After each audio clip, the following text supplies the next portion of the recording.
आप देख रहे हैं universal news today.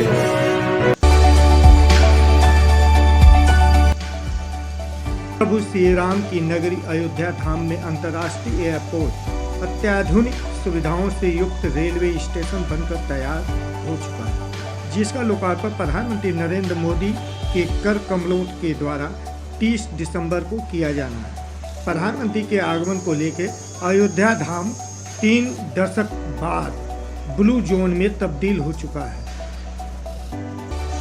Shri Ram नगरी अयोध्या धाम के चप्पे चप्पे पर पीएम की सुरक्षा को लेकर कड़ी सुरक्षा व्यवस्था किया गया है। अर्धसैनिक बल, एटीएस के जवान, उत्तर प्रदेश की होम पुलिस सहित सुरक्षा एजेंसियां तैनात कर दी गई।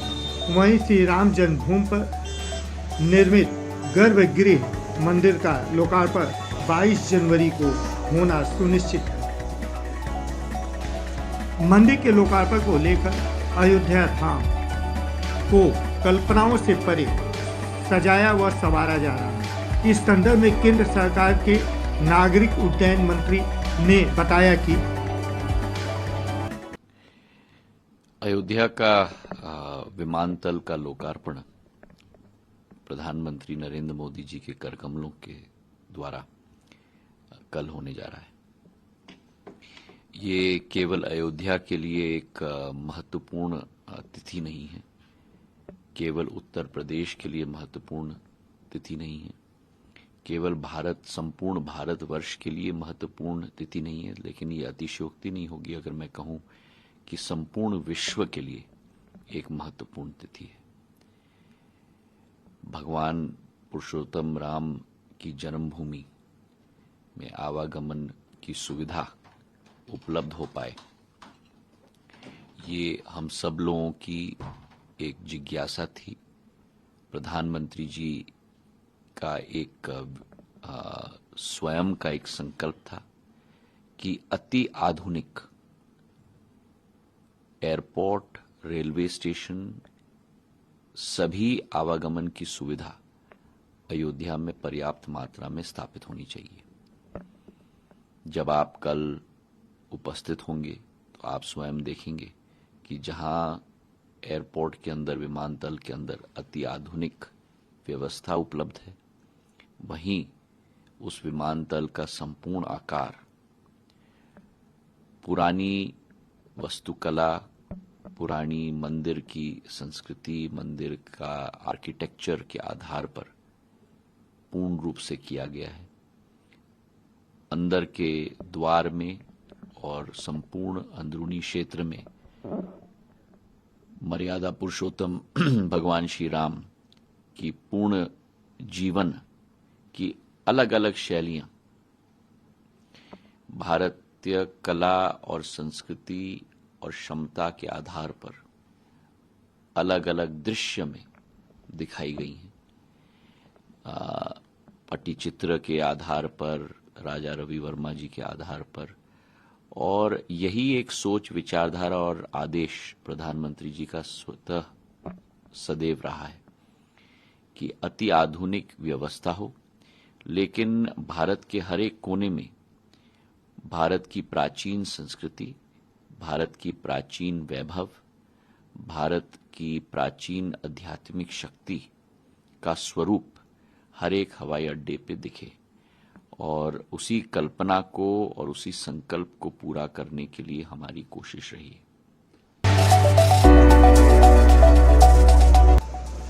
श्री राम नगरी की गरिमा के अनुरूप अयोध्या धाम रेलवे स्टेशन का नया भवन मंदिर के स्वरूप में बनकर तैयार है। रात में रंग बिरंगी रोशनी के बीच इस रेलवे स्टेशन की छटा देखते ही बनती है। आगामी 30 दिसंबर को प्रधानमंत्री नरेंद्र मोदी इस नवीन भवन का उद्घाटन करेंगे। इस अवसर पर वंदे भारत और अमृत भारत एक्सप्रेस को हरी झंडी भी दिखाएंगे। इस ऐतिहासिक घटनाक्रम से पूर्व अयोध्या धाम रेलवे स्टेशन के पुनर्विकास के बारे में भी जानना काफी रोचक होगा। रामनगरी में अयोध्या धाम जंक्शन का पुनर्विकास रेलवे के बड़े प्रोजेक्ट के रूप में बदहाली के भंवर में से उबरकर यह रेलवे स्टेशन भव्यता का पर्याप्त बन गया है। आधुनिक सुविधाओं से युक्त रेलवे प्रतिष्ठान के रूप में यह अपनी अलग पहचान कराने लगा है। पहले चरण में अयोध्या धाम जंक्शन का नया भवन बनकर तैयार हो चुका है। स्टेशन भवन का बाहरी स्वरूप मंदिर की भांति है, जिसकी दीवारें गुलाबी पत्थरों से निर्मित है। शिखर पर बना मुकुट भवन की शोभा बढ़ाने वाला है। बाहरी हिस्सा आकर्षण का केंद्र बना है, तो आंतरिक वहीं रेलवे स्टेशन का आंतरिक हिस्सा भी काफ़ी सुंदर नजर आता है। आवागमन मिलाकर करीब 1 लाख यात्रियों का भार उठाने में सक्षम इस रेलवे स्टेशन के भीतर हवा के प्रवाह का विशेष प्रबंध किया गया है। 4 स्वचालित सीढ़ियाँ, 6 लिफ्ट लग चुकी हैं। वातानुकूलित वेटिंग रूम, विश्रामालय भी बनाए जा चुके हैं। स्टेशन तक पहुंचने के लिए 4 लेन मार्ग भी बन चुका है। दुकानें, भांति खान पान एवं पर्यटन विभाग के हवाले हो चुकी हैं। अयोध्या जंक्शन का पुनर्विकास अक्टूबर 2018 से चल रहा है। पहले चरण का कार्य पूर्ण करने में 150 करोड़ से अधिक रुपए व्यय हो चुके हैं। इसे बनाने में करीब 6 माह का समय लगा। भवन का डिजाइन प्रधानमंत्री कार्यालय से स्वीकृत हुआ था। 3 चरणों में इसका पुनर्विकास किया जाना है। करीब 10 एकड़ में पहला चरण पूर्ण हुआ।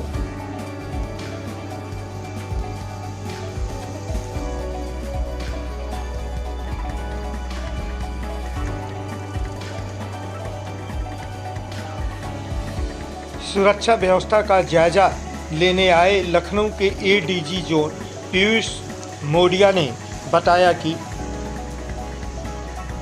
माननीय प्रधानमंत्री जी के अयोध्या आगमन पर सुरक्षा के सभी मानकों के अनुसार पुलिस द्वारा तैयारियां की गई हैं और जो है आज संपूर्ण कार्यक्रम की रिहर्सल की जा रही है। एसपीजी के अधिकारीगण भी इस दौरान मौजूद रहेंगे। हमने पुलिस और पीएसी बल पर्याप्त संख्या में विभिन्न स्थानों पर लगाया है। सभी जो वेन्यूज़ हैं वहाँ पर पुलिस बल मौजूद रहेगा। आज भी और रात्रि में भी पुलिस द्वारा लगातार सर्विलांस की जाएगी। यहाँ पर हमारी पेट्रोलिंग पार्टियाँ सादे वस्त्रों में और यूनिफॉर्म में महिला व पुरुष पुलिसकर्मी लगातार अपने अपने ड्यूटी स्थल पर मौजूद रहेंगे। यातायात सुचारू रूप से संचालित हो, इसके लिए विशेष व्यवस्थाएं की गई हैं। हमने आसपास के जनपदों में गोष्ठी करके एसपीस के साथ डाइवर्जन प्लान तैयार किया, जिससे कि जिन लोगों को अन्य जनपदों में जाना है और जो वाहन अयोध्या होकर गुजरते थे उन्हें बाराबंकी से, लखनऊ से, अंबेडकर नगर, सुल्तानपुर और बस्ती से डाइवर्ट किया जा सके। हमारा पूरा प्रयास है कि इस जनपद में जो लोग निवास करते हैं उन्हें भी किसी प्रकार की परेशानी न हो, उनका भी सुचारू रूप से दिनचर्या चलती रहे।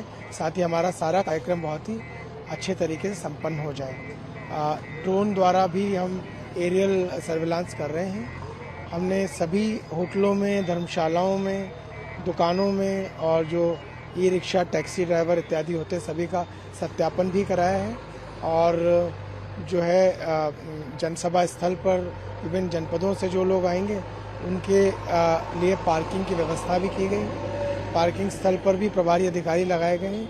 राजपत्रित अधिकारी प्रत्येक वेन्यू पर रहेंगे और जो मानकों का अनुपालन सुनिश्चित कराएंगे।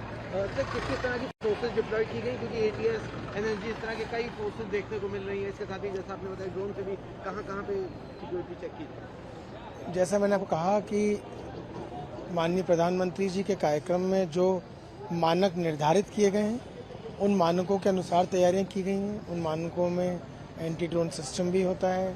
उन मानकों में जो है एनएसजी द्वारा अपनी टीम भेजी जाती है। एटीएस की टीमें भी लगी हुई हैं और जो है पीएसी और पैरामिलिट्री फोर्स के जो कंपनियां हैं वो विभिन्न स्थानों पर ड्यूटी भी कर रही हैं। साथ ही हमने क्विक रिजर्व रिस्पांस फोर्स, क्यूआरटीज इत्यादि भी लगाई हैं और पर्याप्त संख्या में सभी प्रकार के बल जनपद में तैनात किए गए। सभी की ब्रीफिंग की गई कल सभी को अपनी अपनी ड्यूटी के बारे में समझाया गया, बताया गया, मौका दिखलाया गया है।